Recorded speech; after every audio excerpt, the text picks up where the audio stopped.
Welcome back to another episode of Prepper Talk Radio, radio for the ready-minded, where we're going to talk to you about God, family, and country, helping you prepare for whatever life might throw at you. We're really excited to be able to be back on recording tonight.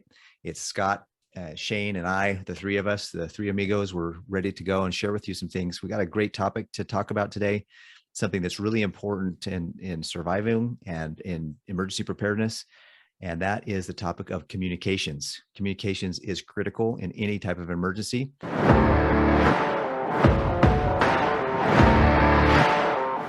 We also want to remind you that to help us to support the show by clicking all the links in the description below about all the different products and services and some of the affiliates that we have. These are companies that we really have vetted. They're companies that we use. They're products and services that we would actually use ourselves.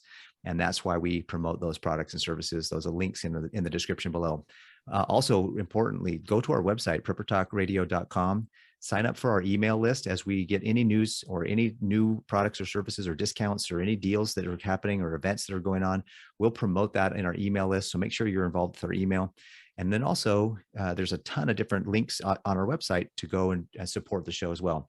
Also, Facebook, if you're on Facebook and you want to use Facebook, then we have a great group there that you can join. It's Emergency Prep and Self-Reliance is the group name.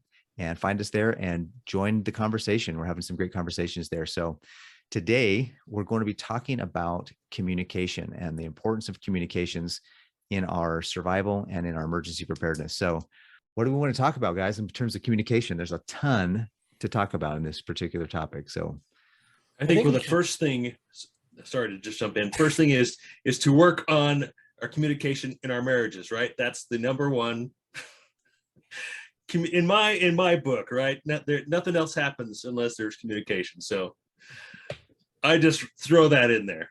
Oh, that's important. That's a good one. Also, that communication with God, so that you can improve your communication with your wife. Absolutely. I think a lot of times you just go straight into the prepping, and I think let's kind of go, okay, so God, family, and then prep, right? So that relationship with God, getting into your scriptures, getting on your knees, spending time talking to him. I'm not a normal, I don't just kneel down every morning and night and pray, and that's it. I'm more of I have conversations all day with the Lord, and that's the most important communication we have. And if we keep that communication line open, we're going to receive guidance when trouble's coming down. We'll be able to understand if someone's a threat better, through the power of discernment, which comes from the Holy Ghost. So that first and foremost. Secondly, a lot of us are so stuck in that social media apps. I'll use this as my pretend phone right now. They're always we're not looking at each other. We're not communicating. We're spending so much time locked into this other world that we forget about the world we're in and what happens if there's a disaster. What happens if there's social unrest? What happens if there's a CM, coronal mass ejection? Basically, it's sun flare, right? What happens if there's an EMP? There goes, maybe the power grid and all the phone lines and stuff. So what is our communication plan for our family? And it could be different for different types of scenarios. Say there's an earthquake and some power's out and some power's fine. And here where we live on the Wasatch Front, you guys could be all hunky-dory down where you are, and I could be at the epicenter and lose connectivity to everything. Well, let's understand how the current systems work. So one of my friends works as a contractor for Verizon, and every tower they put in has a minimum 4-hour battery backup. Every tower. Most of them, she said, has 8 to 24 hours, which I'm all right, cool. However, not all of them are the same. And I believe that she cited some FTC regulation. I'll have to double check it, but I think they're all required to have at least 4 hours. So after an event like that, we have about 4 hours worth of communication time to use our phones. But it also has digital. So you could also use your devices, internet. So for that little time span. But then after that, what do you do? What? Yeah. And one thing I wanted to bring up, I guess, first of all, is I think first of all comes planning, right? And we have always been advocates for the PACE method of planning, right? Primary, alternate, contingency, emergency, right? 4 different methods of really whatever. I've got a little chart here, which I just minimized. There we go. Of my PACE plans for, I want to say everything. I scroll over to my communications tab here. And obviously planning, with me, I need to keep in touch with, my kids, brothers and sisters. So my plan can be pretty complex, right? But I think that's the first place to start is with a plan. And like you say, Scott, first is understanding what will happen in emergency. Like you say, it could be a solar flare, it could be a power outage. We don't know where it might go from there. And historically, cell phones, they do pretty well for a while. So that is my primary. That's my primary communication method. Obviously, that's pretty standard, right? That's what we use every day. And I'll just go through these real quick. First, a smartphone. And then if I can't reach someone on smartphone, we could switch to social media, right? I know that we talked about it being, potentially hampering, but I think it could also be a tool, especially if you're reaching across country, maybe longer distances. Whereas number 3 are handhelds, ham radios, two-way radios, which, I'm the only one in my family that has a ham. So that's a problem, right? Mm-hmm. And then what's my emergency? So primary is my phone, alternate is social media, contingency is handhelds, and that could be a CB as well, good old citizen band. And then my 4th step is actually getting in my car and going tracking them down in person, right? And then I've got some other ways to do that too, like we talked briefly about smoke signals and signal mirrors and other visuals like that, using hand signs and all kinds of communication methods with planes and overhead and such. But which goes back to everyone should always have a pen and some paper with them. There you go. Because sometimes a community bulletin is your last resort, right? Yeah. So in your planning, if you can't get a hold of anybody with any of your other devices or methods to get a hold of anybody, where are you going to leave messages for each other? Mm-hmm. How are you going to leave messages for each other? Like if you have to evacuate and your family takes off because they can't find you for 6 hours and they're like, we got to go, we can't stay here, there's a fire coming. Where do they leave a message for you? Where's it, what is your plan? And I think a lot of us don't take it that far. Some of my listeners I've talked to, some of our listeners, they have those and they've got those established. And that's something I'm working on for our family is like, okay, we better take care of that better. We better have alternates or a third party that you can get a hold of and leave a message with. But like, for example, okay, say you're injured. Can you get a hold of 911? And if so, for how long? Depending on your cell towers and everything around you, you might have up to 4, 8, 12, 24 hours that you can get a hold of it. And then it's not an option. So what do? You've got to learn some skills and know who and where you can go to get help. So that comes into being more prepared up front than anything else. Like for example, we've got our setup is our PACE radios is number 2. We've got some FRS radios we keep in the cars. Well, car and the house and our backpacks, and we leave them off. Now, is it a good idea after an accident, after an issue, if we can't get through on our phones, to just turn those on and leave them on? Yeah, that's something that would be determined as part of your practice. Essentially, right. Make a plan. You figure out responsibility matrix as well. I mean, who's going to initiate conversations and such, and then you got to figure out your equipment, and then you got to exercise your plan. You got to rehearse your plan, right? So, have you guys heard of the 333 method? Go ahead. No, I haven't. This is cool. I like it, but I see some challenges within it. So every 3 hours, starting at midnight, so 3, 6, 9, 12, then it jumps again, 3, 6, 9, 12. So you can turn on your radios at those intervals, and you communicate for the first, every 3 minutes you send out a message, and everyone else should be listening. And then you cycle through and you listen for up to 30 minutes, then you turn it off and then you're gone.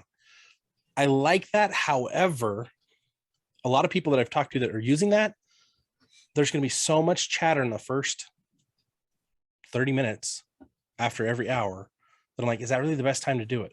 So for our family, we start at 1 o'clock and go every 3 hours. It's a little harder to remember, but you're like, it's in our books. We have a little paper in every bag next to our comms. And so it's like, we know to check 30 minutes after. So at 1:30, 4:30, then you jump to 10:30, right? Boom, boom, boom. Then it cycles over. Every 4 hours or every 3 hours, we're checking, and it's on the 30-minute. And then we stay on for 10 minutes and listen. And we have different channels.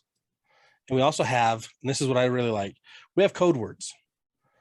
So if you can't like give a whole message, you can say a code word to explain a situation. And our code words line up with our little charts. So, and that's actually one of the things I've been working on to try to put as a downloadable for all of our listeners is in our ready planning guide. It's got how we break ours down, not our actual code words, but pick a code word. Here's what it means. Pick a code word. Here's what it means. So I've got a chart that we want people to use just to help simplify. Yeah, and I guess if that's mainly if you're using like FRS or GMRS radios, right, which are going to be jam-packed most likely, right? Yep. It can be hard to find an available channel, although some of these GMRS radios have sub-channels and such. I forget exactly what they're called, but you got your channels and you got little sub-channels as well. So that could take some practice as well to figure out what is a good channel that you may be completely free.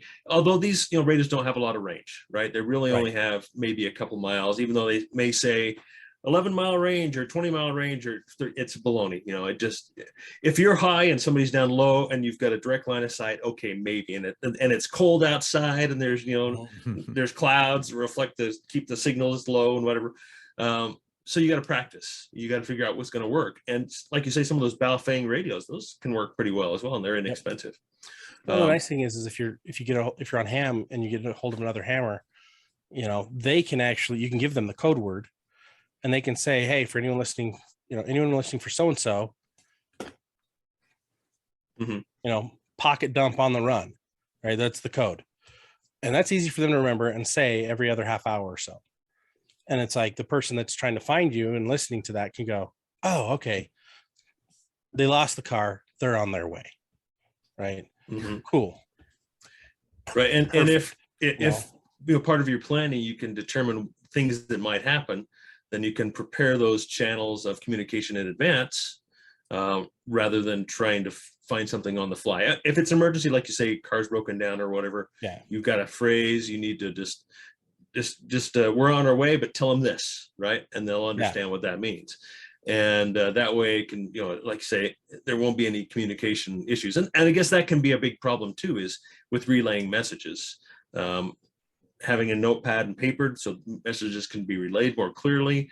But I do like that idea with a phrase that can eliminate a lot of confusion when relaying messages. Like you could be like swamp bottom, and people are like, what the heck, swamp bottom? Like, I can't go anywhere. It's flooding everywhere. I got to sit down and wait it out. Right. Like you can just throw up some weird random turkey dinner. Turkey dinner means they had to fly the coop or whatever. They got to leave, right?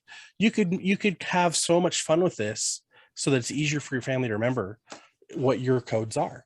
Yeah, it's kind of like the code word for your children too. When you're, sending someone to pick them up or something, you have a code word, safe word, whatever. Yeah, absolutely.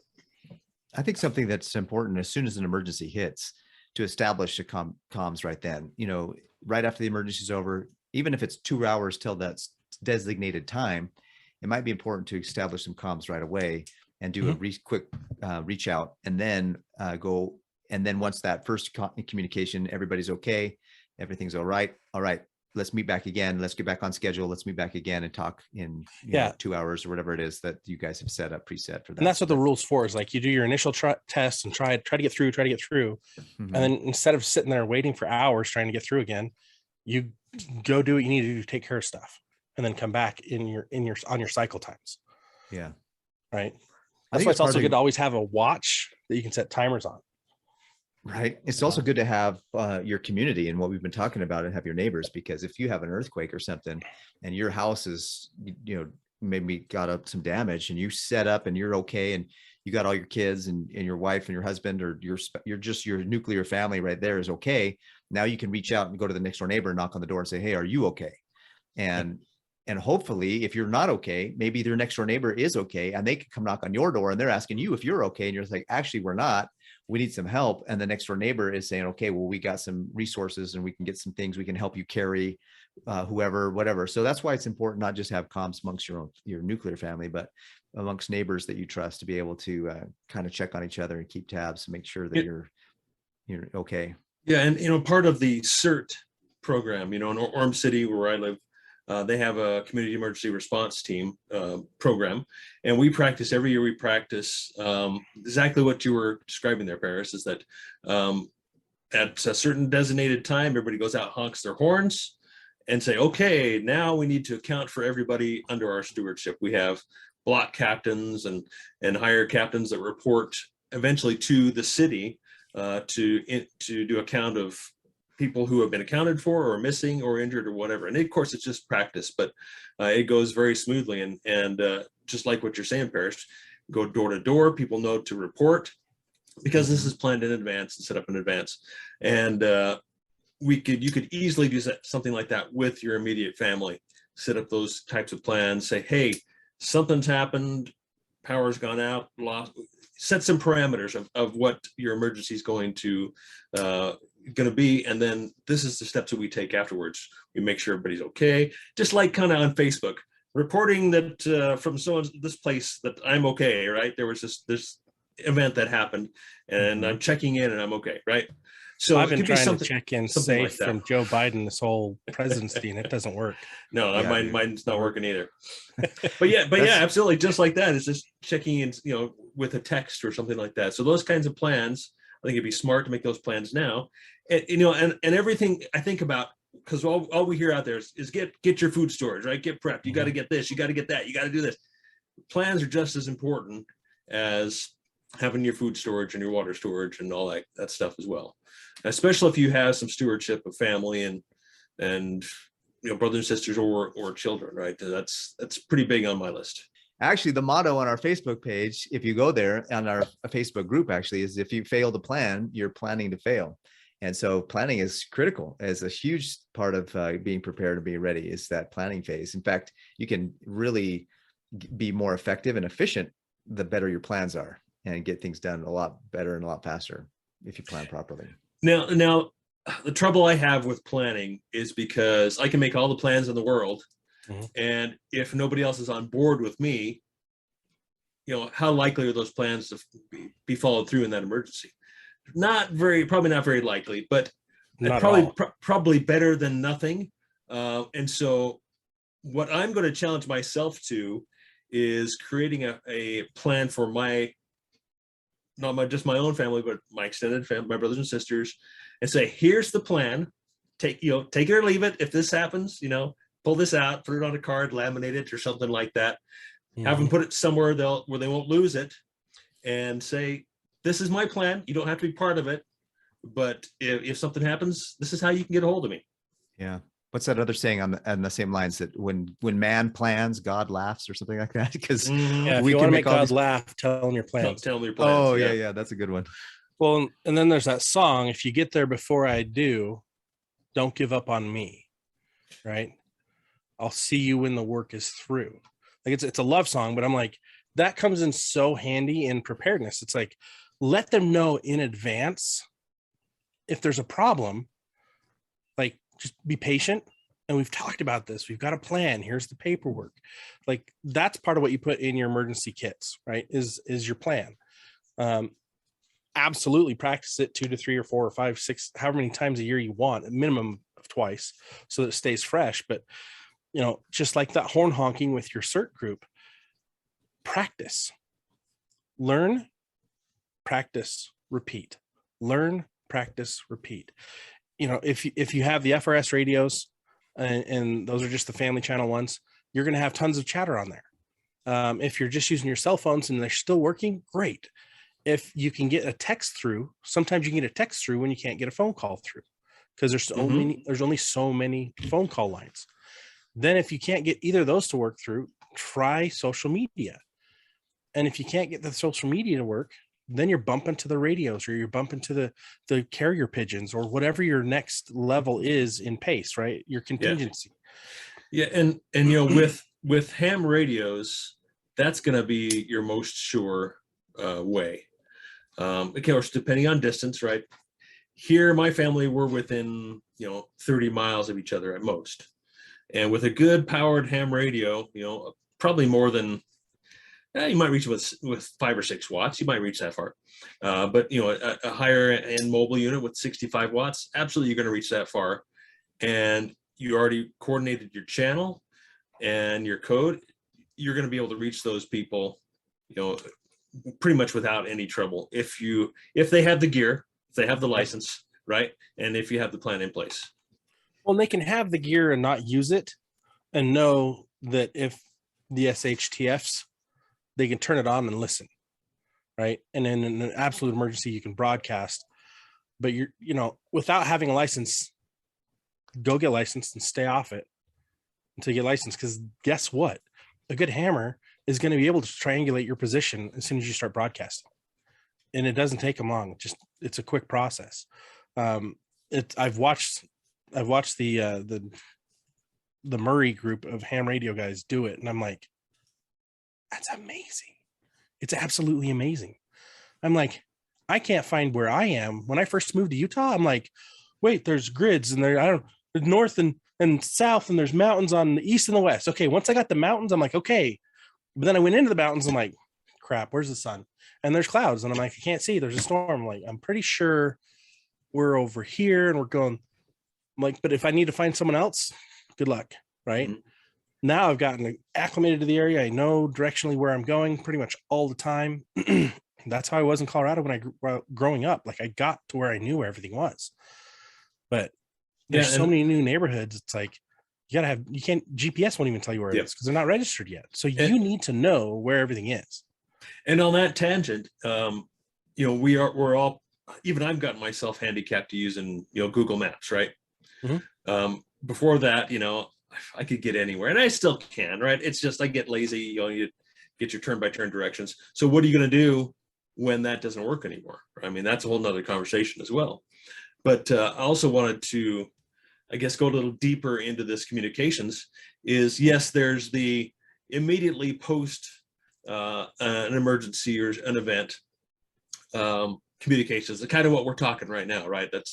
That's really, and then how do we continue to stay in communication with them? And when, say, I need to go to the store, I need to go somewhere from the house, I don't have any communications, but I got to go look for some milk or whatever it is, right?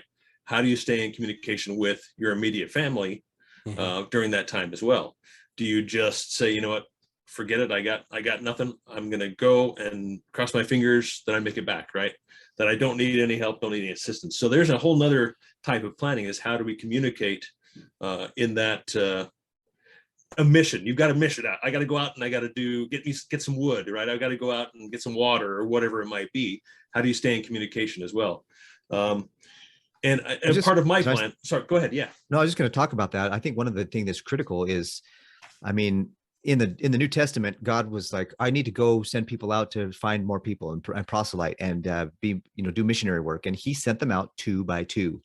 I just want to kind of talk about the wisdom in that. I think if I got to go to the store, do I go alone or do I take a partner with me in case something happens, and we can kind of stay safe together and keep track of each other and help each other out? I think that if it's really that bad, if it's really where there's so much damage and so much, earth, maybe where you just can't, maybe you're hiking over, you're climbing over somebody's stuff to get through to even roads that have been jacked up. I mean, I don't know if you guys have seen, but this, and it was way out in the wilderness, so it's nothing necessarily in a suburban area, but there was a huge storm in Yellowstone this last week and wiped out roads.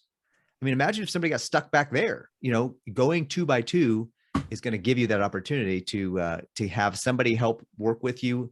you can't get lost as easily. And if you do get lost, at least you have somebody to laugh and joke around with. But you can, you have that support system there with that somebody else. So I think going 2 by 2, if possible, is at least 2 people. You don't want to split up too much, but at the same time, you want to make sure you have somebody that can back you up in case you get hurt. Well, there's the saying, if you want to go fast, go by yourself. If you want to go far, go together. Right. Yeah. And that's the buddy system, right? Yeah. The buddy system. So that would be great to make plans for who's going to go with you. And I guess immediately my family, I'd have to figure that with one of my neighbors, right? Yeah. Or if I can get, and part of our communication plan is to get everybody back to our home base. And at that point, it would be much easier to buddy up for me in my particular situation. But I was going to show you, this is kind of part of our plan, these little Baofangs. It's a GMRS, so it has a little bit longer range. I could go to the grocery store, I could go down to the river and stay in touch. With these things, and they have channels and multiple sub channels as well. About what's the range on that? When you said down to the river, like what's the range for that? For a couple miles. Yeah. Oh, nice. Yeah, and if your obstructions are going to block it, I mean that's it's a line of sight radio for the most part. Yeah. But for my plan, I'm up higher here on the hill. The river's down lower, or I could go higher into the canyon for water, and these would work pretty well for me. But I do need to practice them. I do need to try them out a little bit better so that I know where the dead spots are and such with these little radios. But I definitely recommend getting something of higher quality. I mean, Baofeng is a cheaper Chinese brand. But then really the only step up from here is ham radios. There's a big void in other than if you work at some large commercial operation and they have a whole bunch of these radios, grab some before you leave, right? When there's an emergency, and the chargers, because those are going to be higher quality ones, and you could potentially talk, further with those, depending on your system, I guess. But that's just a thought. Well, and just be aware too, like with the GMRSs, like there is a licensing process for that. There's no test, but the license now is only $35, and that'll give you up to 10 radios that you can put on your license. And whether it's a business or a family, you can then share those radios among your family network. So that's actually one of the plans I've got. Is my next step is to upgrade to a high class GMRS platform, and then set up my ham radio, because I've got 12 ham radios, but they're all just the tiniest little ones. So they only work when we get to where we're going, right? Where we live, I can get to my mother-in-law's house, who's down the hill, but their neighbor to the left I can't get to because line of sight's so bad. Neighbor to the right I can't get to. So I'm like, if they're not on when they need to be on, I'm never going to get a hold of them unless I hike down the hill. So whereas the GMRS triangulate your position a little better, maybe. Right? Yeah. Whereas the GMRS, it's the ones that I'm looking at are much stronger signal. And I tested my buddies who he lives across the street from my mother-in-law. He's got radios. We tested his out for scouts once. He's got the GMRS license, and I'm like, dude, these are awesome. That's why I was like, okay, I want to get some of these too, because then I don't have to get everybody licensed. We just have to have one license for the 10 people. Oh, that's nice. So that might be a good solution for some people, right? The FRS, that's the cheapest way to get into a solution with radios, but again, the most limited. They're always, you'll see on the packages not up to 19 miles. They're basically walkie-talkies is what they are. It's a walkie-talkie. I also love CB. CB is awesome.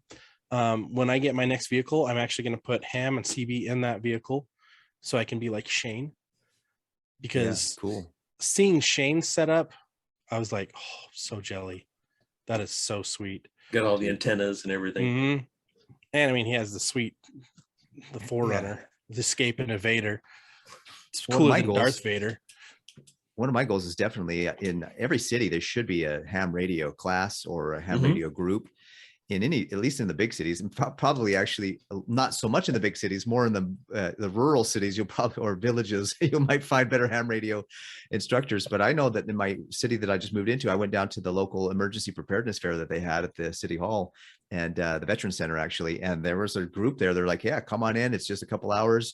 We'll run you through. We'll do some practice exams, pay the fee, you take the test. and we'll make sure you're up and running in no time, get your code. And I'm like, this is cool. I can actually become a ham radio operator. And I know that I'm close enough to Shane and I can chat on ham radio. We'd have to do a little bit of magic to get ourselves around the mountain to get up to Scott and have him on the horn. But I think that having a ham radio and is something that I have as one of my goals and one of the things that I want to do. Yeah, and also keep in mind even with the most simple ham radios, you can use repeaters, and there's repeaters if you have the right codes or right associations with these different ham radio clubs. You can go from repeater to repeater and piggyback and go a lot further distance. Relay from repeater to repeater to get to wherever you want to reach out to. Of course, you could go high frequency as well and go radio directly to radio. That's a whole nother animal as well. That's way out of my league for the high frequency. For where you guys both live, you should be able to use the repeater over at Flat Top. It's so there's one on Lake Mountain. There's one on West Mountain. Yep. This one is over there. So you could use that one and it bypasses both of the points. Or if you can get to the Copperton one, which is by the Kennecott mine, that'll bypass both the points. And that would probably reach to you as well, right? That's what I'm saying. It's like those are the two repeaters that I've been, as I've talked to my local ham guy, he's like, those are the two repeaters if you need to get to somebody in Provo or Spanish Fork. Okay. Bounce off those two. I'm like, all right. And you can that takes some practice. Maps. They've got maps. Like, so this is the imemmott.info/Utah repeater map.htm. And this is the amateur radio repeater map for Utah. Just hop online and you can see the different types of repeaters out there. Do some searches, get the information out, print off the map, print off the information so that if there is a grid down, you've got it and you don't have to try to find it. Because if you're saving it as a bookmark on your laptop and the crap has hit the fan and it is oscillating very violently, you're not going to get the internet. Yeah, and part of that is having all your channels and all your frequencies programmed into your radios, so that, and then you have to practice with it so you don't forget how to use it, right? Because they are a little complex, and knowing the codes and knowing the repeaters and having it written down on paper and not just online, like you're saying, Scott, have it printed out so you have it wherever you go, because those ham radios will work, especially if you keep it in its own Faraday bag. It'll work on its own. It doesn't require a tower. They go radio to radio. This is the type of stuff you want to put in your binder, right? Yep. Your baby step stuff, everything else, your lists, but then your print offs. Keep it somewhere. I like the flexible binders, so I can shove them in a backpack, side pocket, because I always wear cargo pants. Well, almost always. I can just shove it in there if I need to. I can rip out the page I need in an emergency and run for it, right? But flexible and whatever you can do, if you can get it waterproof, that's even better. Like, get something, because something's better than nothing, and then make sure everybody in the family is on the same page. Everybody is equally as aware of those options. And if they can't be, for example, a small child, I have a 3 and a 5-year-old. I'm like, yeah, I'm going to give you a radio and you're going to be able to communicate with me. No, it's not going to work. I've got to keep you out of harm's way and with me at all times. Hey, but they love walkie-talkies. My kids always love walkie-talkies.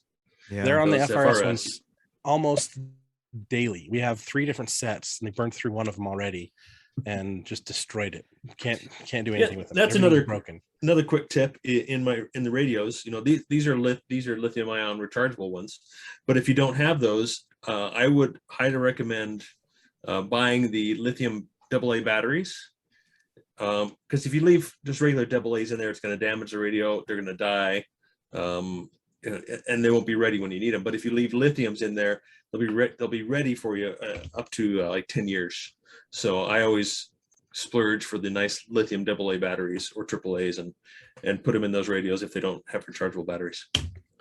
I know there's the lithium AA's. Can you get, so that's lithium ion. Can you get lithium iron batteries yet? Well, I don't know the particulars, but the AA's, I think they're only available in one type of lithium, as far as I know. The lithium iron, I think is what they are. LIFE.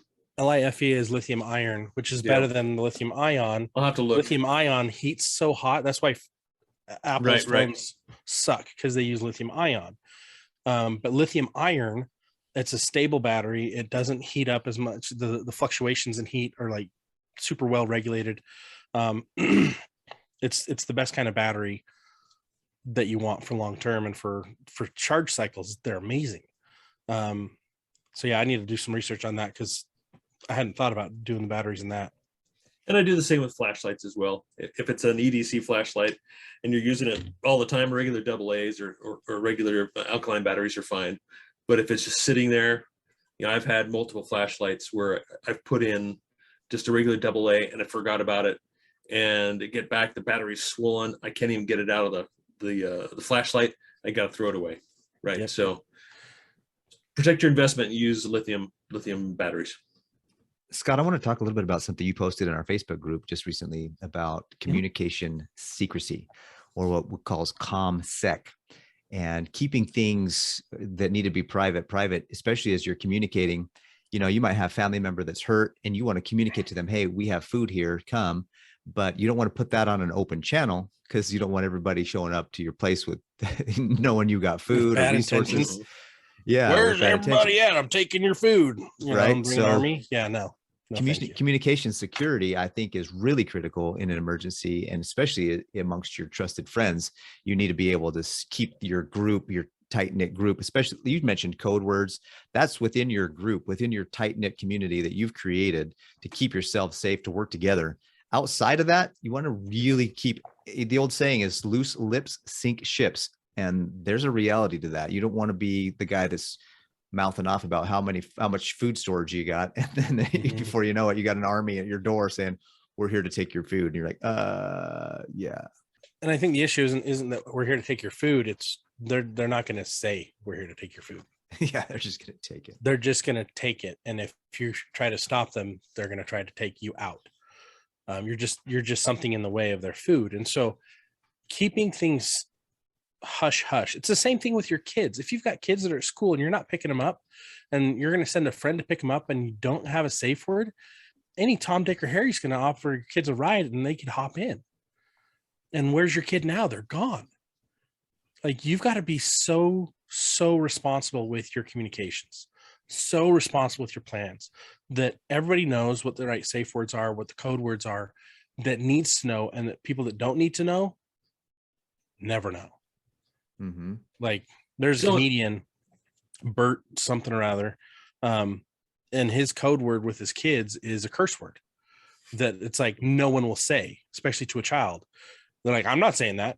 And the kids, they had to use it. And it's one of the funniest bits. If you find it online and you're not afraid of curse words, like, it was the funniest thing, because the kid's like 9 or 10, and she's like, say the word. And the family friend's like, I don't want to say it.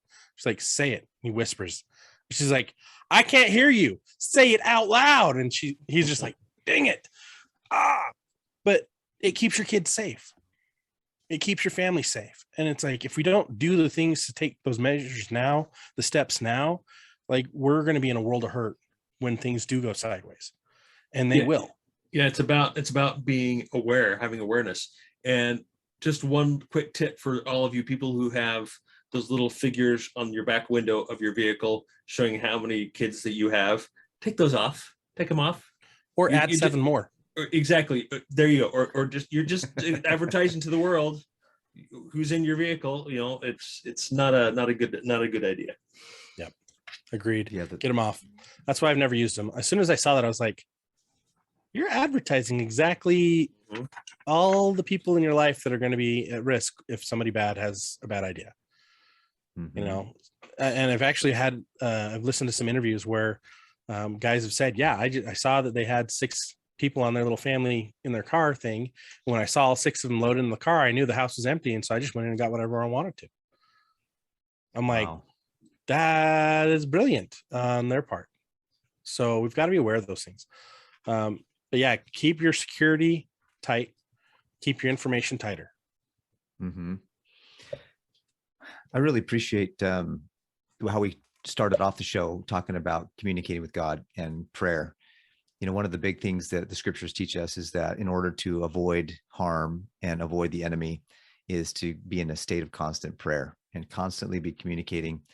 And I'll tell you, one of the things that has helped, and Scott, you hit it on the, and actually Shane, you hit it on the head with your marriage. One of the things that's kept my marriage going and strong and just helped me fall in more and more in love with my wife is over the years, we've learned how to communicate more effectively, really be honest with one another and being able to communicate. So communications isn't just for emergencies. In fact, communications will help you avoid some emergencies if you communicate properly and you communicate the right way. So just remember that, guys. In closing, thanks so much for listening in to us for the last 30, 45 minutes or so and sharing with us some time to talk about communications and the importance of communications. As a reminder, go to preppertalkradio.com, join our email list, check out some of the links there that are there of the different products and services that we're advocating for, because there's some really good ones. In fact, I'll just to name a couple of them really fast. Jase Medical, we did an interview last time. You might catch it. I think it's podcast 184. Go check out our interview with Dr. Sean Rowland. That was so much fun. We had a really good time. And so informative. Right. Like, massively. I talked with Sean today, and he's like, that was so much fun for me. Thank you so much for doing that, because we actually launched that podcast this morning and we're recording tonight anyways. And then also I talked with Fortress. I called them up on the phone. I said, hey, we had a promo code to end at June 1st. Is there anything we can do to continue that, or any new promo codes you'd like to have available? And Dale over at Fortress Clothing came through and he actually just nailed it. He's going to give us another 20% off coupon, Prepper Talk. Use the code Prepper Talk. These all will be in the description below. Every one of these links will be in the description below for you to use. But go to that link for Fortress. I know it's the summertime. I know we're not talking about or thinking about warm clothing, but in the off season is when you get the best deals. And that's what a prepper does. A prepper is ready to go in the off season, so that during the season, he doesn't have to spend the extra premium because it's during the season. And so go get those warm clothes now during the summertime when you have a 20% off, and they're just definitely discounted down. So we really appreciate you tuning in today. We appreciate you being a part of our audience. And if there's anything that we can do to help you get better prepared, let us know. Put it in the comments below. If you're on YouTube, definitely join our Facebook group and jump in there and be a part of the conversation. Let us know what we can do to help you be better prepared, because that's what we want to do. We want to help you be prepared and be ready for whatever life will throw at you. Until the next time, have a great day. Get ready, stay ready, be ready, and we'll talk to you next time.